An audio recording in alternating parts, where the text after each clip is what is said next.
Dans un autre monde, la population est divisée en 4 castes en fonction de l'élément dont elles sont composées. On les appelle l'air, l'eau, la terre et le feu. Chaque jour, des milliers de voyageurs différents rejoignent la ville des éléments en quête d'une nouvelle vie. 2 d'entre eux sont les éléments feu, Bernie et Sindé. Le couple est venu ici pour trouver une maison et créer sa propre entreprise. En raison de la nature féroce du feu, la plupart des propriétaires refusent de leur donner une maison. De plus, ils sont souvent malmenés par l'élément eau. Heureusement, Bernie trouve un endroit abandonné et décide de le rénover pour en faire leur nouvelle maison. Quelques jours plus tard, Sindé donne naissance à sa fille Ambé. Elle est pleine d'énergie et toujours prête à aider sa famille. Bernie ouvre une supérette appelée le foyer et commence ainsi à gagner sa vie. Il promet de céder ce magasin à Ambé, mais seulement lorsqu'elle sera prête à assumer cette grande responsabilité. Ambé commence à rêver de diriger le magasin et travaille dur pour faire ses preuves. Elle excelle dans tous les domaines, sauf dans celui des relations avec les clients. Tout cela à cause de son tempérament. Elle s'énerve facilement et éclate de colère en détruisant tout ce qui l'entoure. À cause de ce défaut, Bernie ne laisse pas Ambé prendre les choses en main. Elle se décourage mais continue à faire de son mieux. Outre le service à la clientèle, Ambé est imbattable dans d'autres domaines. Par exemple, lorsqu'il s'agit de livrer, personne ne peut le faire plus vite qu'elle. Elle bat même le record de son père. La vente Red Dot n'est plus qu'à un jour de l'événement et Bernie est occupé à s'y préparer. Il vieillit et ne peut plus travailler pendant de longues heures. Ambé est déjà une adulte et c'est à elle d'en prendre la responsabilité. C'est pourquoi Bernie lui confie la responsabilité de la journée des soldes. Ambé est sur un 7e nuage après avoir entendu cela. Son rêve va bientôt devenir réalité. Dès que les clients entrent dans la boutique, Ambé commence à perdre son sang-froid. Comme d'habitude, les clients posent des questions stupides et manipulent les produits. La colère d'Ambé commence à monter et elle ne peut plus la contenir. Elle se précipite au sous-sol et explose. Elle s'est calmée, mais ses flammes ont endommagé les canalisations d'eau. Elle panique et tente de réparer les tuyaux avec son pouvoir de moulage, mais les dégâts sont plus importants qu'elle ne le pensait. Elle déclenche même l'inspection et envoie un agent pour enquêter. Il s'agit d'un homme émotif nommé Wade. Ambé lui demande de les épargner car son père a travaillé jour et nuit pour construire leur maison. Ils n'ont pas les moyens de payer une amende ou de faire fermer le magasin. Mais il doit accomplir son devoir et se précipite à son bureau. Ambé le suit et lui explique sa situation. Elle ne peut pas laisser tomber son père. Wade la comprend mais il a déjà déposé la plainte.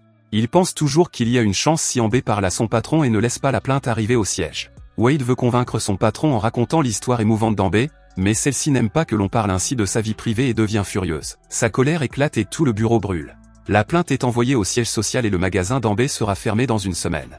Elle rentre chez elle et voit l'avis de fermeture déjà collé sur la porte. Son père ne sait rien de ce qui s'est passé pendant la journée et accuse les éléments de l'eau d'avoir cassé ses canalisations.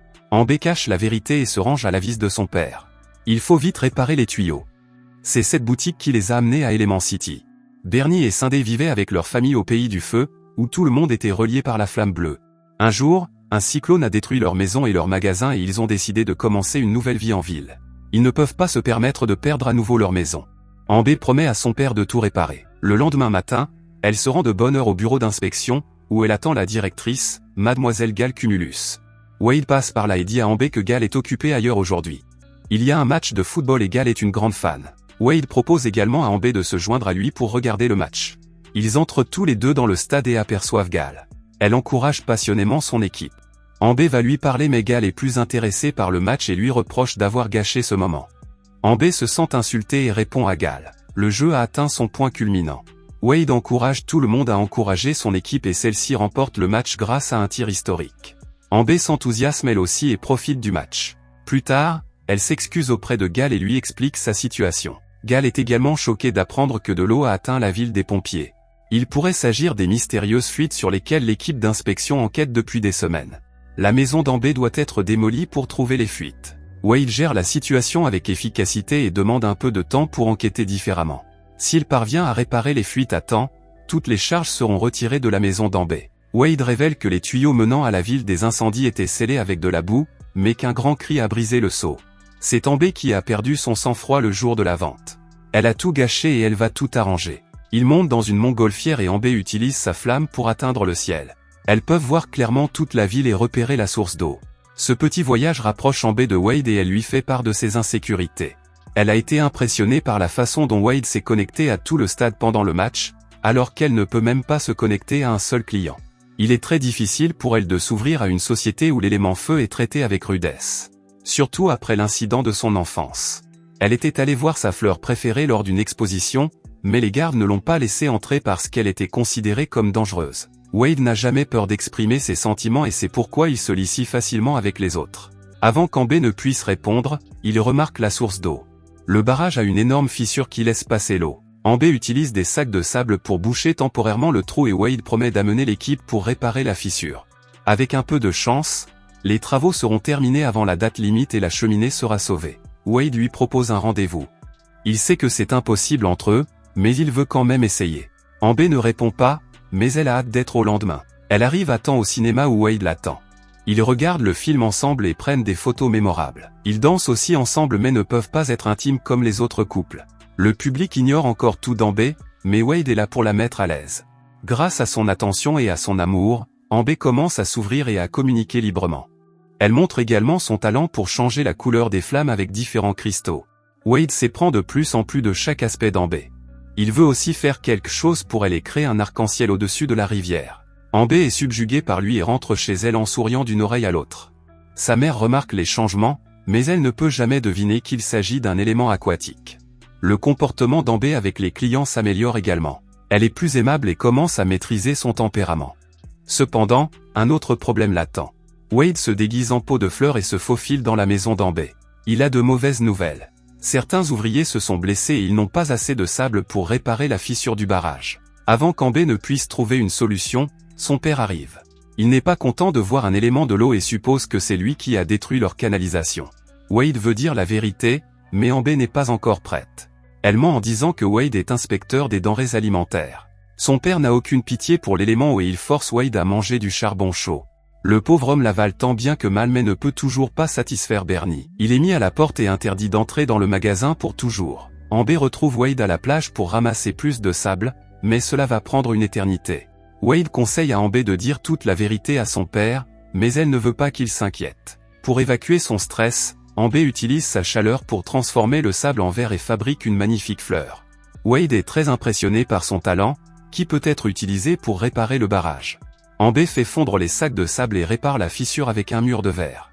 Ils espèrent tous deux que Gal l'approuvera et que la cheminée pourra être sauvée. Wade donne à Amber la fleur de verre qu'elle a fabriquée, montrant ainsi à quel point il apprécie son talent. Elle rentre chez elle mais continue de penser à Wade. Elle entend son père tousser. Il vieillit de jour en jour, mais Bernie n'est plus inquiète. Il a remarqué les changements chez sa fille et pense qu'elle est enfin prête à prendre la relève. Cela rappelle à Amber les charges d'inspection et elle se précipite pour rencontrer Wade. Il n'a pas encore reçu de nouvelles de Gal mais il invite Amber à rencontrer sa famille. Étonnamment, sa famille est plutôt amicale et hostile à l'égard d'Amber. Il présente tous leurs membres et dîne confortablement à la même table qu'Amber. Pendant le repas, la cruche d'eau se brise accidentellement, mais Amber la répare et en fabrique même une plus belle. La mère de Wade est très impressionnée par elle et pense qu'Amber devrait poursuivre sa carrière dans le domaine du moulage du verre. Amber se demande alors si elle peut adopter une carrière de son choix. Les parents de Wade l'invitent également à jouer à leur jeu favori. Il s'agit du jeu des pleurs, où l'un des membres doit faire pleurer l'autre. Amber pense qu'elle ne peut pas perdre car elle n'a jamais pleuré de sa vie. Wade fait de son mieux et continue de raconter des histoires émouvantes, l'une après l'autre, mais cela n'affecte pas Amber. Puis il commence à dire ce qu'il ressent pour Amber. Il n'a jamais pensé qu'il trouverait quelqu'un qui le ferait tomber amoureux. Il veut passer le reste de sa vie avec elle. Cet aveu fait verser à Amber sa première larme. Son bonheur se multiplie lorsqu'elle apprend que Gal a approuvé le mur. Avant de la renvoyer, la mère de Wade révèle qu'elle a parlé d'Amber au propriétaire de la verrerie et qu'il souhaite l'interviewer. Cela pourrait être le tournant de sa carrière, mais Amber n'a pas l'air contente. Elle part en colère et Wade la suit pour savoir ce qui s'est passé. Elle pense que sa famille est différente. Ses parents ont fait tant de sacrifices pour elle et c'est une erreur de rejeter leurs rêves et de faire les siens.